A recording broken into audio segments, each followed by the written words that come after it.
Pada 1 Desember 2023 lalu diperingati Hari AIDS sedunia. Dalam peringatan tersebut, penanganan kasus HIV, Human Immunodeficiency Virus, dan AIDS di Palembang terus menjadi sorotan pihak Dinas Kesehatan Palembang. Lantaran masih ada kasus terdeteksi dan perlu ditangani dengan serius, meski sudah mengalami penurunan ketimbang tahun 2022 lalu.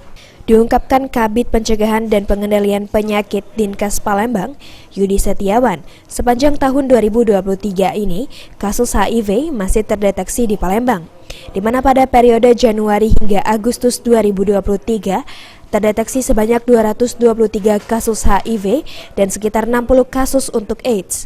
Dengan angka tersebut, jumlah kasus HIV atau AIDS di Palembang mengalami penurunan. Mengingat pada tahun 2022 lalu, kasus HIV di kisaran 260 kasus lebih. Untuk penularan HIV, 80% melalui hubungan seksual dan 20% melalui cara lain, seperti jarum suntik yang tercemar, ibu hamil yang menularkan HIV kepada janin di kandungan, dan lainnya. 2023 kita temukan 223 kasus HIV ya.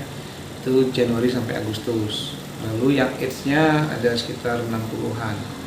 Jadi kalau melihat angka-angka itu dibandingkan dengan 2022 memang ada penurunan sedikit. 2022 itu 260 lebih yang HIV-nya. Tetapi naik turunnya kasus HIV ini tergantung sekali dengan jumlah orang yang dites, jumlah orang yang berisiko dites.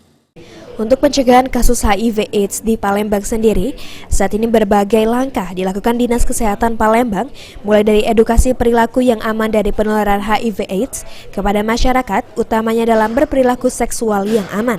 Sandi Pratama, PAL TV.